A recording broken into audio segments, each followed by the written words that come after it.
Hello, and welcome to the Fantasy Rewind podcast. I am your co-host, Dylan Stoll, and I'm joined as always by my friend, Michael Whifford. No! Watch out for the sea snake! Ah! So today, we are talking about The Lord of the Rings, Rings of Power, Episode 2, titled Adrift. And as that screaming was any indication, Mike is sympathizing with those poor, unfortunate souls that got devoured by that giant sea monster. But before we get into that any farther, we're going to give out the typical reminders here. If you want to get into contact with the show, you could send us an email, which is fantasyrewindpod@gmail.com. If you want to tweet at us or talk to us on Twitter, you could do that at Fantasy Rewind. And then on Instagram, we're Fantasy Rewind Pod. DMs. All right, so Mike, without any farther ado, let's talk about the Rings of Power Episode 2. What were your thoughts about this episode? Very much the same as the first episode, honestly. I feel like we're getting a lot of different storylines, and it was almost like the first episode and this episode are sort of setting all of them up. Yeah. I really liked the Khazad-dûm. Me as well. I loved Khazad-dûm. Thought that looked spectacular. It looks spectacular, and it's so cool to see it, in its glory. For right? sure. I had that same reaction. I'm like, okay, so this is what the Mines of Moria were before they were a killing ground. Yeah, so it's going to be really cool if we get to see the transformation. Yeah, I have a feeling that we'll be seeing a Balrog start to stake a little claim later on in this series. I wonder if it'll be this season or if it'll be just a separate plot line almost, For sure. I don't know if it's in season 1. I have a feeling it will be because we've already got that teaser of Durin's Bane, which is the Balrog from the main trilogy of Lord of the Rings. And it's been confirmed that that is the same Balrog. And so I have a feeling, since we already saw video of it and it was in the trailer, that it will happen this season, season 1. Not sure how late into the season it will be, though. But we're getting a little ahead of ourselves here. So why don't we talk about our characters here, the arcs they've been on, and kind of what we think of their personal journeys so far. Yeah. So we definitely have a lot more with Galadriel in this one. And I think we do get a little bit more from her in this episode than we did in the first one. We're definitely seeing, too, that being an elf, while it seems really neat and cool because you're the big sort of ruling class, I guess, not very well liked. No, which is a little jarring because of how much everyone hates the elves, apparently, in this age, compared to how they think about them in the Third Age when we see them there. Yeah, and again, different adaptations, so you can't really, compare too much because this is these filmmakers' sort of view on this or what they want to bring to light, right? Well, and I also do think it does, show the difference that an age can make.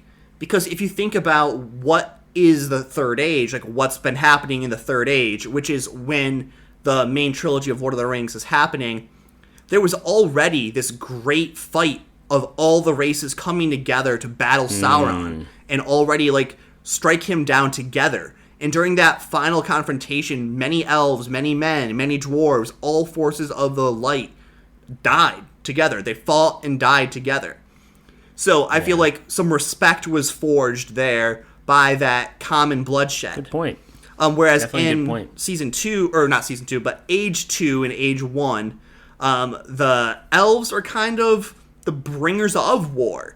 Because it was the flight of the Noldor, leaving Valinor, coming to Middle-earth, chasing after Morgoth, coming for his head, that, many viewed as, this is an elven war. Because at the end of the day, Morgoth is really Melkor, who is a Valar. And he is, besides being a creator of the entire world with the rest of the Valar, he's kind of viewed as, a god of elves, maybe. And so, the dwarves don't really view themselves as being tied to Melkor, and neither do the men, but we'll see. I mean, it's going to be one of those things where we'll see how much history they can actually give us. spoiler alert, I'm reading the Silmarillion right now. So that's the That's why book you're I'm all going steeped to. I'm in like, the lore. yeah, I wanted a refresher since we're talking Rings of Power, and it's been so long since I've read Silmarillion, and for very good reason, because as interesting as it is a very difficult read as far as, like, reading through it. It is a legitimate history book, which has, like, a lot of similarities to the Bible in some respects, in that it is the Bible of Middle-earth, the Bible of Tolkien and his works, basically. But going back to the actual show that we're seeing here, Galadriel is definitely being judged based on being an elf. We're seeing Arondir being judged based on being an elf. Mm-hmm. And that clash between the different races is definitely palpable. Well, and also, too, you have elves judging men based off of their, like, ancestors. And yes, very true. And, I mean, you can kind of see why, because these elves are living so long that they're seeing the ancestors, and then they're seeing their children's and their children's children. So to them, it's just like no time has passed, right? Well, this it's actually comes to something that Prince Durin says to Elrond. He says, when we get to that part of the show there, so Elrond and Prince Durin are apparently friends, but Elrond hasn't seen Durin in 20 years. And Elrond's like, oh, what's it been? 20 years? Wow, barely any time at all. Look at all this great stuff you did. And Durin's just like, what do you mean, barely any time? I've lived an entire life during that time period. I got married. I had 2 children. I've helped build up this kingdom. What do you mean, hardly any time? So it just is showing the disparity between the passing of time for an elf versus the passing of time for a dwarf or someone of another race. That was a really good point, and I thought it was interesting because you were sitting there when Elrond goes to visit them at Khazad-dûm, and he's saying, "Oh yeah, we're friends, yada yada yada." I'm expecting like a warm welcome. He doesn't get it, and the entire time they're doing that competition, you're just sitting there kind of wondering like, what happened between them? He doesn't even like act. He's not even acting like he recognizes Elrond. No, Durin refers to Elrond as elf. Doesn't refer to him as Elrond. He's like, elf. What you gonna do? Elf, like coming at him that way, showing that there is definitely some gap that has formed between their friendship. And you're like, what's going on? Like, why is Durin giving him the stank eye? Yeah, and I think that whole dynamic between Elrond and Durin is going to be very interesting because obviously Durin's father found some kind of treasure, right? And they are kind of trying to keep it away from Elrond or the elves feel in general. That he may be upset about it. And we actually did have a mention of the Silmarils. We did. From, it was from Elrond and Celebrimbor. They were talking about how when Morgoth stole the Silmarils, he looked at them for, like, days and weeks straight until, like, a tear that he shed based on their beauty interfered with his vision, and then he saw himself and was disgusted by what he saw, so he tossed them aside, never to look at them again. Which, spoiler alert, I think that it's a Silmaril that they're going to have them find. So there were 3 Silmarils, which are these beautiful jewels that were made by I think it was by Feanor, who was one of the master smiths of the elves, but if it wasn't Feanor, it was an elf. I don't remember their name exactly, but I think it is him. Anyways, these Silmarils were considered the most beautiful objects ever crafted by any race. So when you have Melkor, who is also known as Morgoth, when he sheds his Valar name because he's no longer considered one of the Valar. When you have Morgoth grab the Silmarils and kind of hightail it out of there, it's this great crime, and that's the tipping point of what pushes the elves to leave Valinor and chase him down to try to get these Silmarils, which they were using to kind of light up Valinor and in place of, I think it was in place of the trees once they were destroyed, but not 100% positive on that still. I think that's what it was. But anyways, we have this promise of a feast in Khazad-dûm again. And again, we don't get what we were promised yet First it was Gimli during the main trilogy saying, you know, roaring fire, open flames, meat you can peel right off the bone. Versus, oh yeah, he'll blow the horns, invite us in for a feast. You know, he's my friend from forever ago. And then both times that warm welcome that we were promised at Khazad-dûm has been denied, which I just think is a little ironic. That is a pretty cool connection you made there. I didn't even make that connection, but that makes sense. The door they came in was really cool too, and it was really neat. As I said, it was really cool seeing Khazad-dûm, and I think I need to really tell myself this, that I need to stop trying to compare the Rings of Power to the Peter Jackson trilogy, because again, two completely different like teams creating this, right? And so it's not going to look the same. I'm looking for landmarks, you know, that we saw in the trilogy, but we're not going to see those. Honestly, I wouldn't be surprised if we do, to be honest. Like, when we had that shot of, like, panning around inside of Khazad-dûm, you saw all those bridges.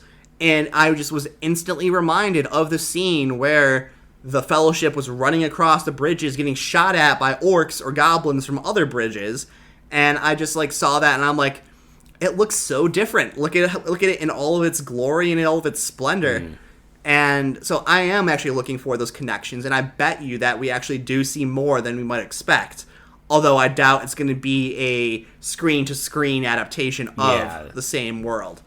I don't think New Line would be too happy about that. No. Speaking of, like, comparing it to the trilogy there, like, one of the things that I'm just having to come to grips with and, like, not struggling too much, but I need to keep reminding myself about, is that while some of what we see on screen here is described briefly in like the Silmarillion and other texts from Lord of the Rings, the main heart of what we're seeing is original, and it's done so because they are legally not allowed to show what is depicted there. So separating that out and trying to remind myself that, okay, if it is a little bit different, that's okay, because they literally could not make this thing. As foolish of a choice as I think that is, I still feel like I should make that separation, since it's not really a choice that they're making to be different than the source material. They have to be different from the source material of the Silmarillion, because they legally cannot do an adaptation of that. So separating that out is something I want to try to do a little bit more, but callbacks and references to that I feel like are still going to happen, still going to be interesting. Yeah, oh, absolutely. And I won't stop myself from doing that, but holding it against it because of something they legally could not do is something I'm going to try to not do, because visually this has been stunning, and this episode I feel like does farther the plot in every single one of our stories that we have so far. In some very interesting ways, like we said, with the Khazad-dûm and kind of Elrond going in that direction is really cool. And it seems like we're having 4 different plots right now, I would say. One with Galadriel trying to chase after Sauron, you know, hopping off the boat, going to Valinor, and, you know, going adrift, so to speak. Meeting up with Halbrand. Yes. Who I do want to come back to. Let's just stay here for a second, actually. Yeah, stay here. And then I'll talk about the other 3 storylines, just remember. Sure. Remind me. So, talking about Halbrand here, he's the human who is adrift with Galadriel, who actually dives down in and saves her from the depths. What do you think he's running from? Who do you think he has allegiances to? Like, what's your impression of him so far as a character, since he is an original Amazon character? So I don't know if it was stated in the show or if it was somebody said it. I don't know. But it seemed like maybe came from that village that got destroyed, sort of connecting already to Arondir? Arondir's journey, yes. Because we're not sure what kind of is coming from there, or what's causing that. I mean, orcs, we're assuming, but it's kind of weird, like there's more at play here. Definitely, and I tend to agree with you, because he said he's from the Southlands, which are like an area on the map, basically, of Middle-earth. So not a specific village, but that is the same area where Arondir and Bronwyn are right now. And so having that callback to there, kind of connecting Galadriel's storyline with Arondir's storyline, if it is indeed where he's from. I tend to agree with you. I'm not sure on the exact village he's going to end up being from, but I think he's going to be from that section of Middle-earth. Now, as far as what he's running from, I tend to think that they were just scared by the orcs and trying to get as far away as they possibly could. Do you think there's anything more devious at play there? As of right now, no. I think we're going to get some more in this third episode, obviously, because, they had this whole plight with the sea monster. Right. And I thought it was so interesting that those people were just going to be willing to just throw her back in without even knowing her because she was an elf. So obviously there's a lot of bad blood between that group of people and the elves, which would make sense if he was from that region because there was... The tower was overseeing them, and there was all that conflict of interest of, the elves blaming the men for their ancestors and the men blaming the elves for being condescending. Being Big Brother. Yeah, condescending Big Brother people. So I also do, though, want to talk about the ending of the Galadriel storyline here in this episode, where we see, her and Halbrand, passed out, basically, on their raft, and a ship comes up to see them, and sees them, and we assume maybe rescue them. Who do you think is going to be on this ship? Is it going to be anybody of import, or do you think it's just going to be a random person that's going to take them somewhere? So I'm kind of thinking we're going to see some connection to either those, the group of men with the ships that were slavers. Like the Corsairs? Yes. I feel like it may be a connection to them because I just, I feel like it'd be too easy if it was someone helpful. So it's going to be more conflict. And yeah, it's kind of where I'm at with that. What are you thinking? I'm thinking it's probably going to be the Númenóreans. And so okay.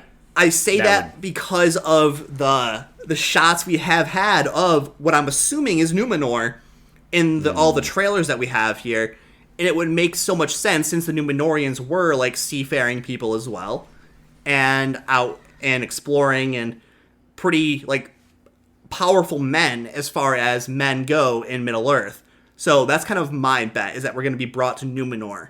But again, I don't know if it's going to be a random Númenórean captain or if it's going to be some Númenórean that we may or may not know.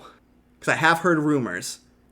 And it can't be Aragorn. No, the rumors I have heard are that Isildur is going to be in this series, which would be very, very odd. But yes, it would have to be a very young Isildur. Right. We will see what happens though. That is just a rumor that I've heard, but that's my prediction. Is that it's going to be some Númenóreans coming for her. Interesting. So maybe Isildur's father. Yeah, maybe Isildur's father, which still would be very young. But the men of Númenor do live a long time. So that's kind of where the Dunedain, what Aragorn's a part of, they're the last remnants of Númenor, basically, once Númenor's destroyed. But moving on to one of the next storylines. Let's just go to Arondir and Bronwyn right now. So these two adventurers see the destruction of the village, and Arondir basically is I'm going to go explore this. You get out of here. Go and warn your village. Tell them this is coming for them. And so he goes into the tunnels, and I thought that this tunnel scene was really cool just because of how compact it all was, but at the same time, just how much of a maze that those tunnels actually seemed, and how it was more of a practical effect of trying to squeeze through these tight tunnels with these orc claws on the sides and stuff. But I was so nervous about that. It just made me cramping up, or getting a little claustrophobic looking at him. I'm I would not have done that. Yeah, no, that's definitely a foolhardy move. But we're kind of getting that from Arondir so far, as he seems to be very strong-willed, very stoic, and kind of the type of elf that's going to be I'm going to take care of this, and I'm going to do this my way. Whatever I'm supposed to be doing doesn't matter. I'm on my own mission right now. And I'm wondering if this independence might come to bite him later on, if he lives long enough, which I would imagine he probably will. But that scene at the end for Arondir where he gets swallowed up by the arms of goblins or orcs pulling him farther in was pretty awesome. Yeah, we saw that in the trailers actually, and we did. When we had that scene kind of pop up, I was like, "Oh, I know it's coming," but it was still pretty cool. So that's like the second storyline, right? We have the first storyline with Galadriel, and right now she has been shipwrecked, and they just got found out by possibly the Númenóreans, possibly Corsairs, and then we have Arondir's storyline where him and Bowin, right? Bromwyn, I think it is. Bromwyn. And Bromwyn has there's a little more there where Bromwyn's son has discovered that blade, which we were like kind of thinking Morgul blade possibly. Mm-hmm.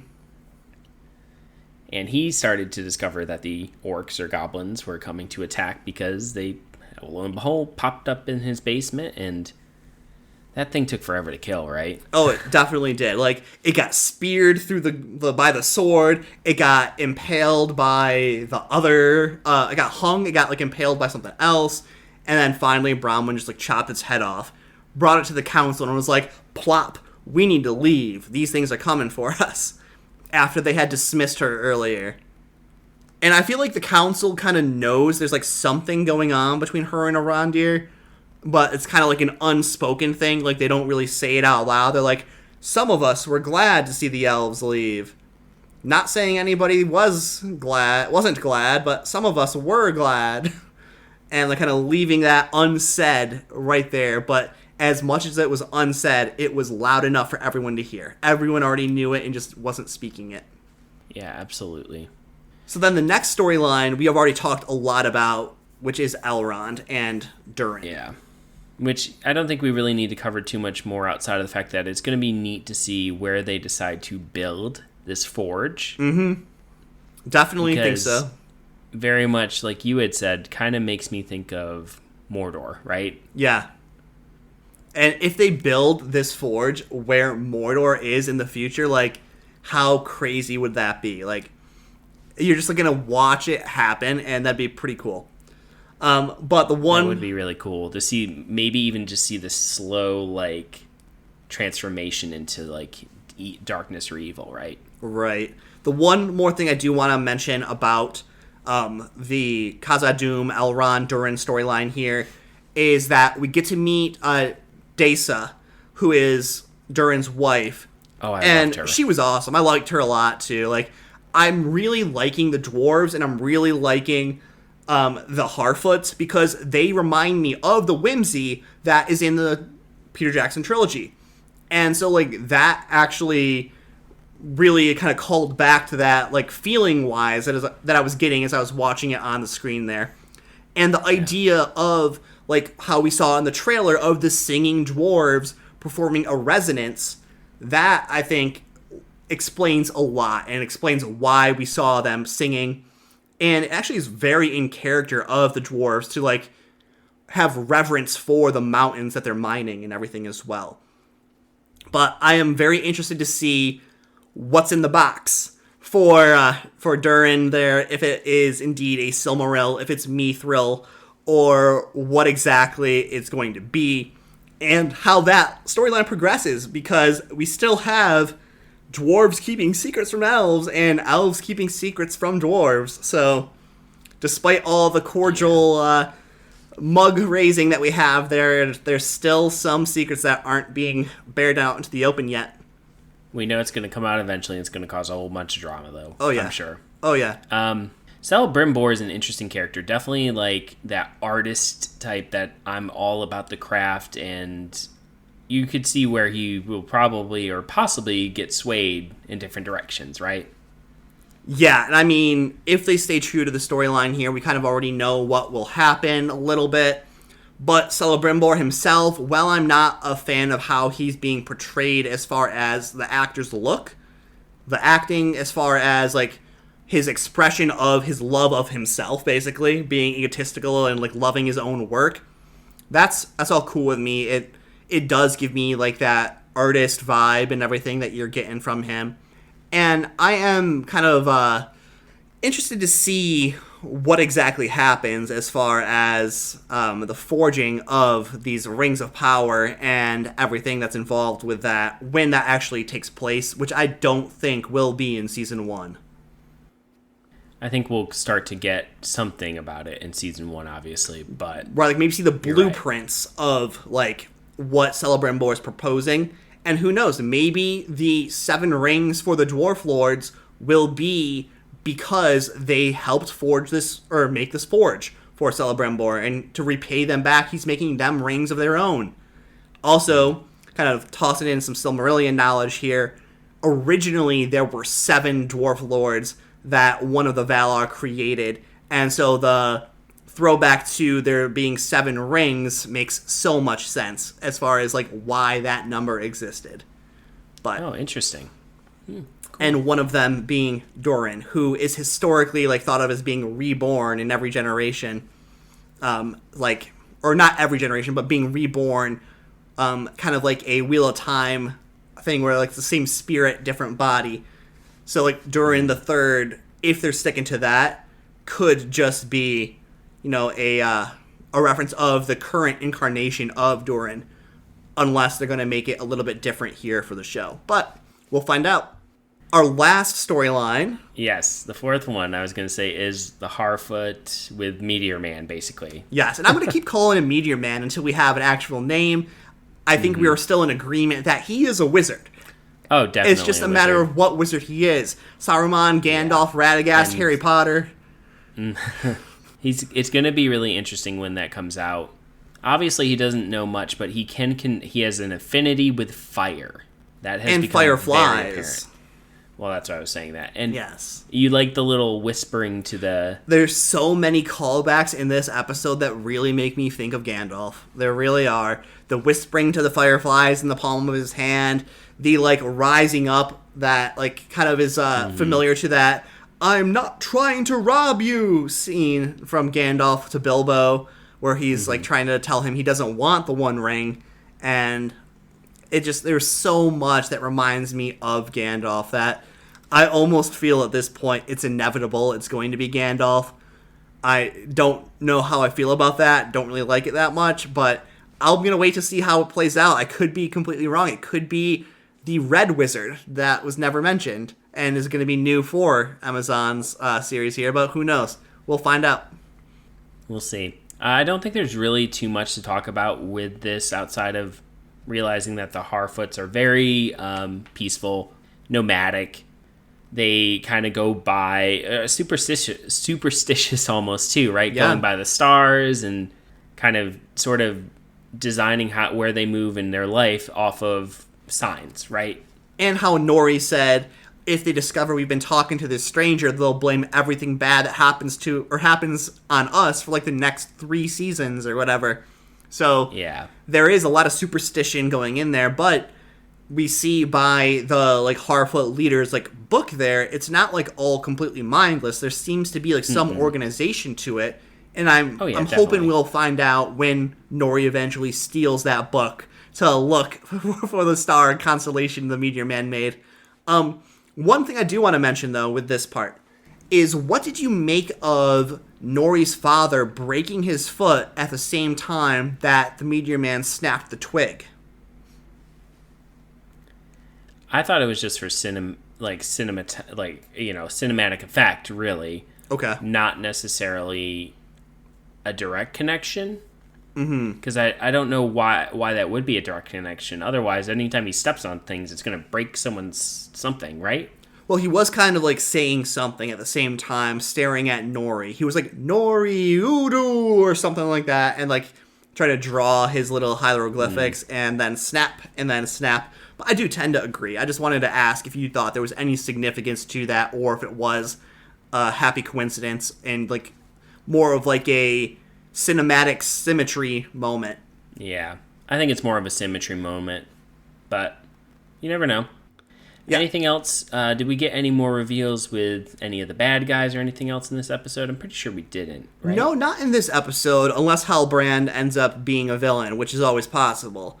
But as far as like the plot and everything goes, there's nothing that has made me like take a step back and like curse this as like, No. trash or anything. It's not bad. It's not enough to like make me really be invested in it. Like I'm not running to my my TV to turn it on at 12 a.m. EST on Fridays, which is when the show comes out. But there is enough there that keeps me coming back a day or two later to watch the series and wanting to see how it continues. And I'm definitely liking it so far. And I am pleasantly surprised to be able to say that. And I'm hoping, if it's any indication of Amazon's studios, like, skill level and like increasing from what they did from prior adaptations they may have done, that future adaptations and second seasons of past adaptations may increase in quality as well. I will say, like, as you noted, it's not like I'm out of my mind, like I gotta watch the new episode right away. Nothing like that. But there's nothing there that really, there's been nothing that has made me feel like, oh, this is the worst thing ever. Like, No. I'll be honest, like, I don't remember or know that much about this point in history. And it's not like there's a book series that specifically lays out everything that happens that's going to really make me fight about this. There might be, it's all very vague events and stuff, right? Even in the Silmarillion. The first thing you have is the Silmarillion, but even within the Silmarillion, all it is it like, we'll talk about like the forging of the Silmarils, or like the flight of the Noldor, like something like that for like a chapter or two. Like, it's nothing that's going to be like super in-depth 800-page book strictly about this event. And so there is a lot of wiggle room. It's just, to me, it's more about the flavor I'm getting.